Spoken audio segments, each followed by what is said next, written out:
Amazina yanjye nitwa Nsenga Fabrice, nkaba ndi imfura mu muryango w'iwacu, nkaba ndi umusore ushima Imana kandi ugwa neza.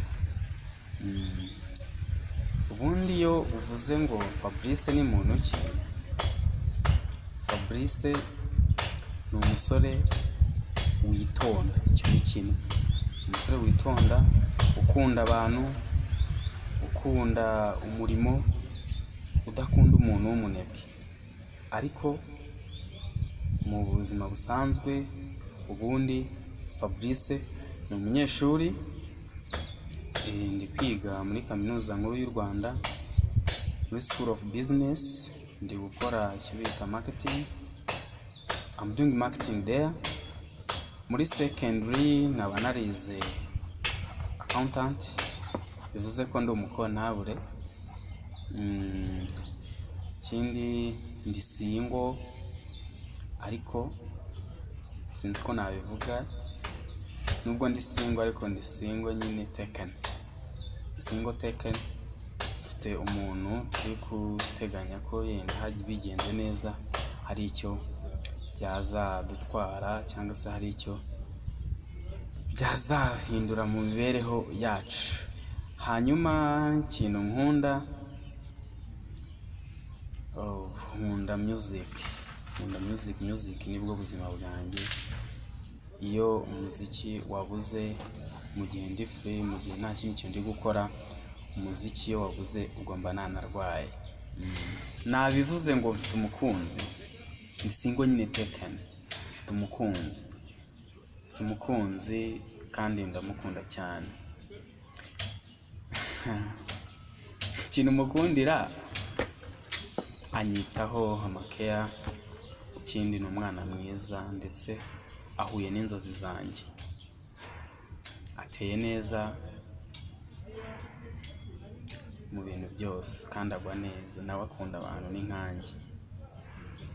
Kuvuga ngo umukobwa nyine ateye neza biterwa n'uko wowe wagennye umuntu wumva mwakuzuzanya, ariko ubundi muri rusange umuntu uteye neza muri sosiyete uko bamuvuga cyangwa se ku giti cyanjye, umuntu ni wa muntu udateye nk'icyenda, umuntu ufite amaguru meza, muremure,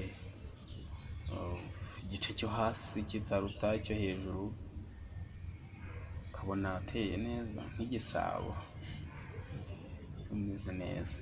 N'umukunzi wanjye niko ameze, nawe niko ameze. Ni umuntu ubona koko uryoheye ijisho, kandi ni umuntu mbona uzambyarira abana bashimishije. Nawe akunda umurimo, akunda gukora. Nawe ni umuntu wanga umunebwe, yanga ubunebwe, yanga umuntu ubyuka yicaye, yanga umuntu utagira innovation mu buzima bwe. Ahanini nacyo cyankubiye cyane kuko nabonaga duhuje, kuko ntiwabana n'umuntu mudahuje.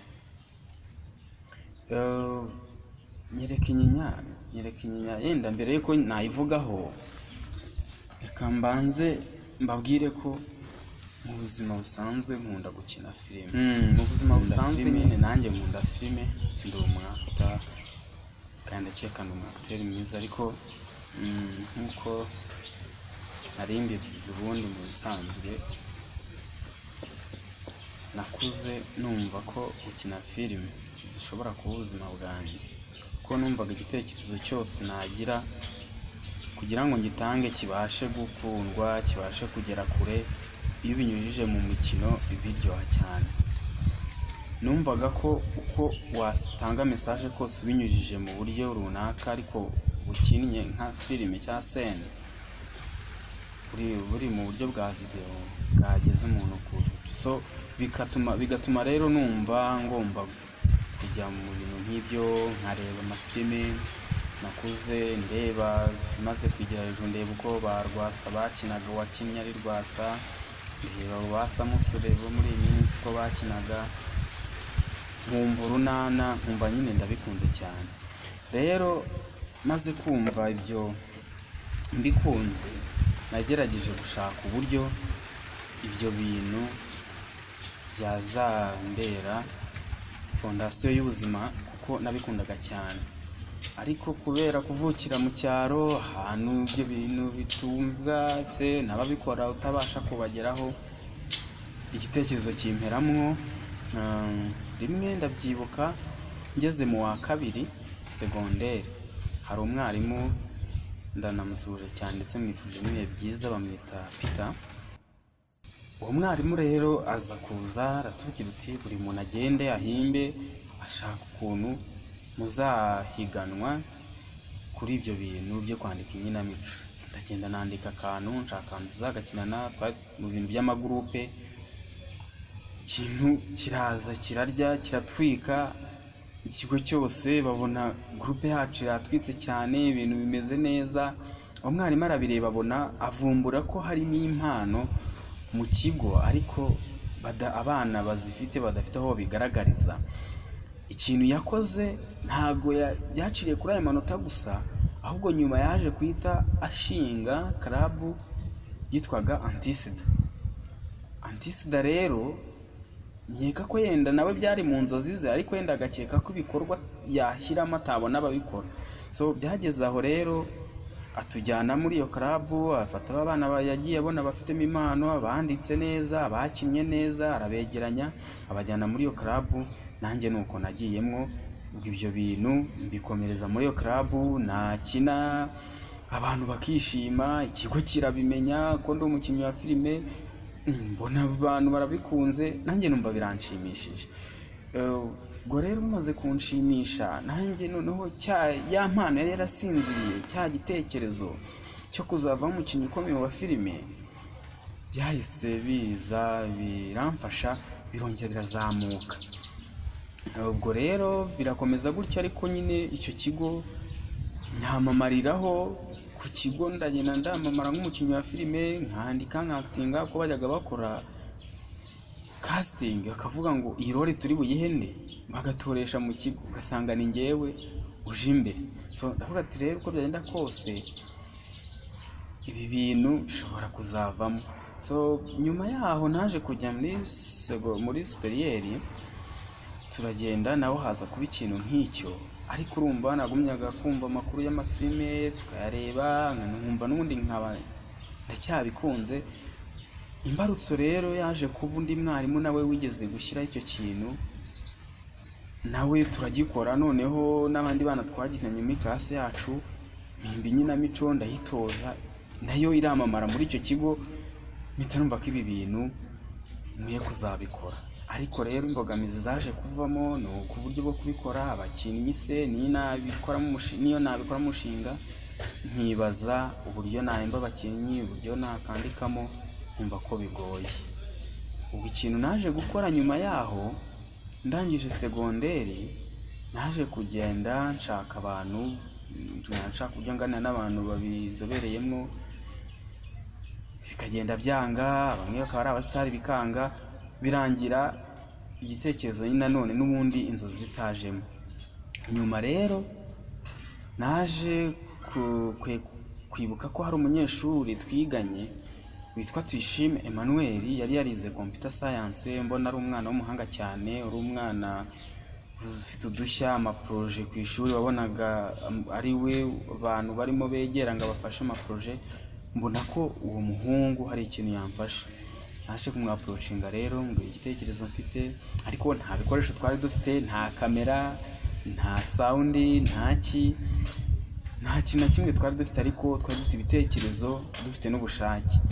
Yaje rero uwo muhungu kumbwira ko hari umuvandimwe wazi ushobora kuba yadufasha, ko yari afite ibikoresho. Ndanamushimira cyane byimazeyo, ahantu ari rwose nimba ari kureba iki kiganiro, Mandela ndamushimiye, yatubereye imfura, yigeze twaka n'igiceri cy'icumi, ahubwo yaratubwiye uti impano yanyu nta mpamvu yo kugira ngo ipfukiranwe, ndashaka ko namwe hari icyo mwageraho. So yaradufashije rero, ibintu turabikora, dukora akavideo ka mbere kari short movies ko byo kweseya, abantu babatse episode ngo akandi gace bihinduka episode. Iyo filime twayise ngo ni Rudomoro, harimo umwana w'umuhungu bita Rudomoro, nyine niwe wakinnyemo yaje gutya, ariko nyuma tumaze kuyikina twibashije noneho ku izina rya cano. Twibaza ku izina rya cano, turavuga ngo ese turahita ngo iki? Turicara tubura amazina, bamwe bavuga ibindi nyine birangira byanze, ariko twibuka ko hari club nanone twigeze kubamwo aho ku kigo muri superieri yitwaga Nyerekinyinya comedy. Nyerekinyinya comedy bashabaga abantu nyine afite impano, ariko nyine tukibanda mu makomedi. So ubwo rero twese twemeza ko iyo cana igomba kwitwa Nyerekinyinya TV. Dufite gahunda y'uko izajya inyuraho ibiganiro, inyuraho amafilme, inyuraho buri kimwe, cyane cyane twibanda ku mpano z'abatoya, kugira ngo wa mwana ufite impano umeze nkanjye kera mu cyari iyo ngiyo udashobora kubona cyangwa link ngo bamuzamurire impano, numva ko nabimufashamo nawe. So nuko yaje rero kwitwa Nyerekinyinya. Dukina iyo filime, dukina n'utundi short movies, dukina umugabo w'indaya, dukina umugabo mbwa, kara short movies karamamara nako kari kuri iyo channel.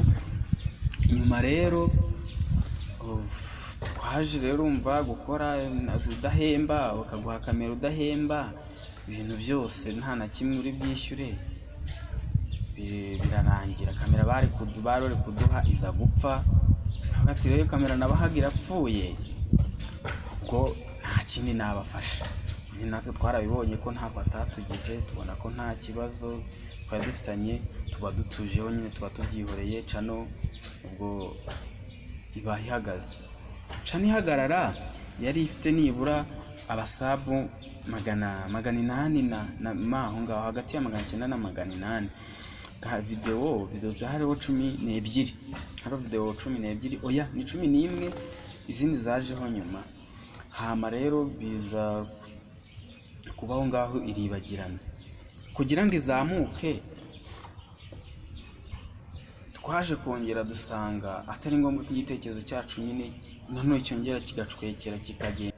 Nyine tubonye yuko ibyo bintu bishobora kuzatugirira inyungu, kandi tukabona ko cyongeye kigezemo hagati nabwo kikaba igitekerezo gifeirinze, twarongeye turicara twishime, turikira, tubona ko ari ngombwa ko cyakongera tukakizamura. So twegereye rero umuhungu nanone nawe twari twariganye, yari afite icyo bita NFM Pictures. Turamwegera tumubwira uko ibintu bimeze, nawe cano yarayizi n'ubundi azi uburyo dukoramo, abizi. Tumubwira imbogamizi zabonetsemo, so atubwira yuko rero uko byagenda kose ibitekerezo byacu, nawe yarafite ibitekerezo nk'ibyo bitagomba kuba byahagarara. So nuko nguko rero twiyemeje gukorana, twita tumva ko kampani ziramutse zihuje byabyara ikintu kinini, byabyara ikintu gifatika. So nuko rero byaje, ubwo icyari Nyerekinyinya TV kiba kibaye NFM Rwanda. Ya NFM Pictures isa nkaho igiye ku rundi ruhande na Nyerekinyinya ijya ku rundi ruhande, noneho dukora icyo twita NFM Rwanda. NFM Rwanda rero gusa hagati aho ngaho itaraza, n'ubundi twabanje guhindura izina ngo turebe ko bicamwa, nabwo biranga, yitwa Soft TV Rwanda nyuma. Ariko icyo narindi kuvuga, NFM Rwanda yaje ari nko gukemura ibibazo. Hari ibintu twiyemeje kuzajya tunyuzaho rero kugira ngo icyo gitekerezo kitongera gufeiringa. Harimo gushaka abaterankunga, harimo gukinisha abakinnyi babishoboye, harimo kwandika content nzima.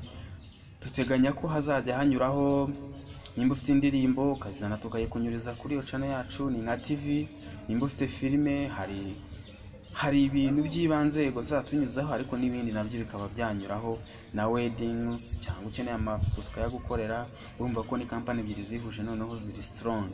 Ariko by'umwihariko ibintu bizajya binyuraho, dufite icyo twita NFM Talk. Ikiganiro cyiza cyane kiba mu episode, ariko tuba dufite topic runaka, dufite ikibazo kiri muri society cyangwa se imyumvire dukeneye guhindura, twaza tukabishyira hamwe n'abatureba, natwe tukabiganiraho, tugafata umwanzuro kugira ngo duhindure imyumvire imwe muri society. Hanyuma tukagira NFM stories ziba zarabaye, story y'umuntu, ubuzima bw'umuntu runaka, tukazana we tukamusanga tukamuganirizaho ko hari igihe tuba tubona nk'umuntu ari icyamamare ariko afite ubundi buzima yabayemwo kandi iyo nkuru ye ikaba hari uwo yafasha. Ubwo ngubwo icyo nacyo turagifite. Hanyuma tukagira na NFM series, filime ndetse z'amaseri cyangwa se filime zirangira zizajya zinyuraho, ndetse n'ibindi biganiro nk'uko nabibabwiye bizajya binyuraho. Muri make rero nuko nguko NFM yaje kuza, cyitwa NFM Rwanda cyaje kuza, cyari Nyerekenya TV kigahinduka NFM Rwanda, byakorewagamo bikihuzwa kuko buriya tugira n'amakomedi. Ntago nyine tubaho gutyo ngo tuvuge ngo turafokasinga ku kintu kimwe gutyo gusa. Uko byagenda kose haba hari ibintu byinshi tugomba guhuza nyine tukareba ko byacamo. By'umwihariko rero muri iyi minsi turi gukora filime izasohoka muri iyi minsi, ariko nyine ni NFM series. Hanyuma NFM talk cyo cyaratangiye, tumaze gukora ibiganiro bibiri. Hanyuma NFM stories nayo twarayitangiye, hari ikiganiro kimwe. Nuko nguko byaje kuza. Ndakeka nagerageje ndakubisobanura mu buzima, ntago navuze muri details ngo mvuge struggle twagidura nazo, yenda umuntu yazivuga mu kindi kiganiro, ariko hari struggle umuntu anyuraho. Icyo twifuza nyine natwe, hari abantu baba barabinyuzemo kera ariko kandi bakaba bafite ubushobozi, bavuga ati aba bana nabafasha bagira aho bagiye, so yadufasha mu kwetinga, mu kudushakira abakinnyi bakaba badufasha. Oya, abakinnyi bo turabakeneye. Umuntu wese wumva ko afite impano kandi afite n'ubushake yaza tukamwakira nta kibazo. Kuko niba wibuka navuze ngo twashakaga ko umuntu ufite impano idapfukiranwa, nibyo twibandaho rero. Nta giciro dusaba ngo yinjire ngo muri Nyerekenya, oya ntacyo. Oya sibyo byonyine, n'amafoto turayakora, dukora amafoto, duhamagara tukagushutingira, igitaramo tukagishutinga, tugakora amadocumentaire. Dufite na studio nziza cyane, dufite amakamera meza cyane. Ubaye bikeneye uratubwira tukaza tukabigukorera. Abo twakoreye barabizi, baratwaprochinga rwose, ni ibintu byiza cyane. Oya nabivuze reka, ariko nubwo turi gusoza reka nongere mbivuge. Iyo ndi free, nta shuri mfite, ntafite umwanya wo kujya muri library, nyine ndi mu rugo ndi free, ngewe niyumvira music. Numva music, nkunda music cyane. Muri douche mba ndi kumva music, mu rugo ndi kumva music, njyama ndi kumva music. It's my life. Gusa nyine nyuzamo nkareba na filime, kuko nyine music and movies ni ubuzima bwanjye. Ubundi n'ishuri muri iyi minsi, iyo nta kandi kazi mfite, kuko urumva nyina zino filime nkakora n'ibyo bindi byose, ariko entertainment ndayikunda cyane. Ni ibintu numva biri mu maraso yanjye. Oya bo gushimira bo ntibabura. Ndashimira umuntu wese wagize uruhare kugira ngo NFM Rwanda ibeho, ndetse n'uwaba yaragize uruhare kugira ngo NFM Pictures igira higera, ndetse na Nyerekenya TV, kuko hari ikintu baremye ubu ngubu kiri kwibuza kikabyara ikintu gikomeye. Ikintu rero nasaba abantu nuko badushyigikira, bakadukorera subscribe, bagasharinga, bakaduha comment aho ibintu bigenda nabi, bakabitubwira kugira ngo tubashe kubikosora. Oya njya nishima cyane, nkanisanzura. Ndi umubrageri cyane, ariko ntago nkunda abantu barakaye, bari